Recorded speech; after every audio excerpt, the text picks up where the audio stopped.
You know, we were talking last time about gratuitous perversity, so like doing something to kind of people off, but it does psychologically, some reason it does something well. The interesting one, I don't know if I mentioned this last time, I've often thought it was an interesting idea. There's this fantastic place, which is where Five Guys got the idea for their fries from. Yeah.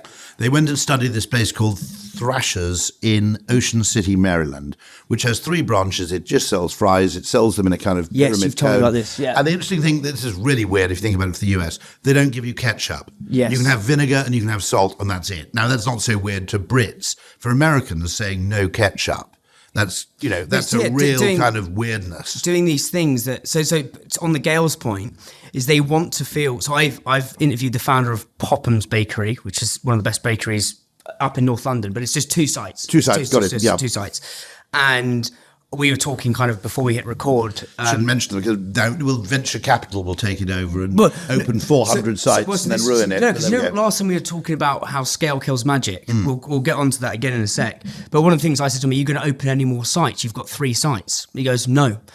We're going to keep these 3 bakeries and we're going to do a brand bounce, which is go into something completely different.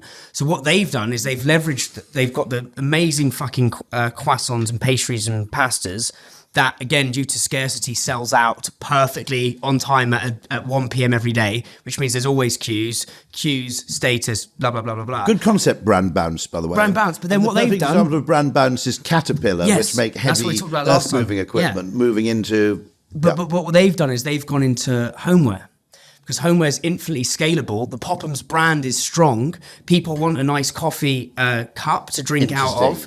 And I was like, that's genius, because logic would say, go and open another 10 sites around London. And you can sell it online, which you can't do with baked goods, almost by definition. Exactly. Yeah. But then, so that was their point. But what he was saying about Gail's is their genius is that they feel outside of London, again, opening one in, I think they opened one, where did I see them open one? In, let's just say, and Cheshire's not the best example, but a city... Seven Oaks, there's one. Yeah, Seven Oaks, So that, Woking, there's one in Woking. That, in Woking, that feels like, oh my God, this is a neighbourhood bakery. So I think back to that gratuitous perversity point, is I was like, maybe the kind of the fact it's a bit cataclysmic, the queuing system versus a Starbucks, adds a sort of neighbourhoodness to it, 1.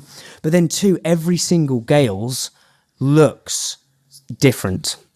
So they're not carbon copies. So I was in Finsbury Park last week. That is totally different. That's all pink and neon. Versus the one in Cobham versus the one in Woking. So I think what they're trying to do is build this neighbourhood feel at scale. We have this thing, because of course it's different outside London versus inside. And we have this chain in Kent called Elite Pubs, which is very similar, which is they're all... there is no common branding. You have to go to the website to discover which is an elite pub and which isn't. If you were really, really alert, you'd probably recognise similarities. I mean, they don't, not everything's completely reinvented. But fundamentally, they do quite a high degree of sort of customization to the individual building and the area. And so it's quite an interesting concept, because it has the economies of scale of a chain pub, but it has the appearance to the consumer of a local. Do you know who's done this really well? Is Honest Burgers. Interesting. So actually, I should introduce you to him. So he's now doing a degree in behavioural economics. He's a fascinating guy, and he's creating a piece of AI. They're very, very highly rated, aren't they? Well, extremely highly. I've never had one, actually. You've never had Honest Burger? No. Mate, they're so good. But what they've done a few things that is again kind of I've solved the scale kills magic conundrum. So first thing is they have the consistency of burgers. They have this kind of rule which is 90% systems. So you have all the systems in place of a big restaurant. But then they have this almost 10% rule, which allows for a bit of fuckery. So they all let employees, even though they're not there, say in Honest in Brighton or Honest in Tooting, they a bit like Julie Metcalf's give away a free coffee when you like. It's like they've got the agency to plop down a bottle of tequila and say, look, help yourselves, have a few shots. It keeps these magic. It could fuck up. Because I remember always coming from a provincial background. I grew up in, a sort of small town in the Welsh borders. I went to university, and there was no university food on Sunday lunchtime.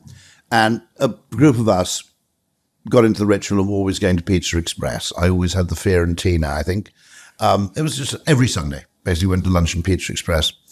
And the one thing I did grumble about after doing this for practically 2 years, admittedly only during term time, and what I didn't realise, of course, is to the people working there, we're a bunch of students here today, gone tomorrow. But at no point do they kind of recognise our regular custom by going, don't worry, you can have some free garlic bread. And I always thought, on visit number 10, that's getting a bit weird. You know what I mean? It was always absolutely fine. You always got exactly what you wanted. But it kind of, if you'd been there literally 10 weeks in a row, something in the natural human perception of value exchange and fairness and relatedness expects the acknowledgement of your past custom. And so it's a very sensible way they could at Honest Burgers just effectively use that discretionary thing is if you have someone who comes back with their kids quite often, just give the kids a balloon or something. They do other funny things as well. They again, back to gratuitous perversity, is they won't allow forks. So what Phil and Tom were saying to me... Hold on, hit me with this. So they won't allow forks. So because again, it pisses customers off. They did a couple of things really well. So a bit they realised... How do you eat your fries? With your hands. Their whole point, one of their values is food. Oh, okay. Food is connected. They believe when you eat something with your hands, it connects your food to your soul. And he was saying... they give you wipes afterwards? I think they give you wipes, but they've got... Again, it's gratuitous, but it doesn't really make sense. But they were saying there was absolute uproar when they opened in Chiswick. You can imagine all the kind of the pushchair mums and the investment banks on the weekend going, where are the fucking forks? Do you know what I mean? So they do that. But then this is where it gets really interesting. Because that was my weird thing about opening bacon sandwich. Yes. Where you would offer brown sauce but no ketchup. Exactly. Out of sheer willful perversity. Exactly. And it's a bit of a kind of mini Marco Pierre White, isn't it? Which is if people asked for salt or pepper, he'd have an absolute wobbly, you see. Exactly. And it's actually a little bit of saying, it's a way of signalling that we have our own opinion about this food and we're doing this for reasons other than simple, naked capitalist greed. In other words, not being completely customer focused in certain things does have. I mean, I don't recommend it as a default position. I don't recommend that. Organizations become willfully perverse all the time in everything. It would get really, really annoying. But it's something you can deploy. You have to do it in a limited way. The other thing they do is to keep the localization and keep the feeling of we are not a chain even though they're at 50 sites. Is every single Honest Burger site will have a unique burger local to that. So Manchester will have cheese from Lancashire. I like that. Yeah, and he said to me, he goes, our accountant hates us because we're doing for this fucking one burger which we may not sell part of. And I was like, and he was like, but we don't care, we want that. Waitrose does that actually. So in Waitrose in Wales, not that there are many of them, there's one in Monmouth. They have the little local produce aisle, which is really nice. And it actually got into private eye because someone wasn't paying much attention to shelf stacking. And it said local Welsh produce. And there were a load of bananas, which don't grow very well in Wales, really? To be absolutely honest. Yeah. But I don't know where they got that idea from. But and those kind of little bits of, and actually you'll see that in the design being adopted by Starbucks when they open new stores. In what house? Well, they've gone from in a sense. Okay, if it's a bit like McDonald's playing around with its logo by using it for directions. First on the left, and then use the golden arch as just a kind of arrow.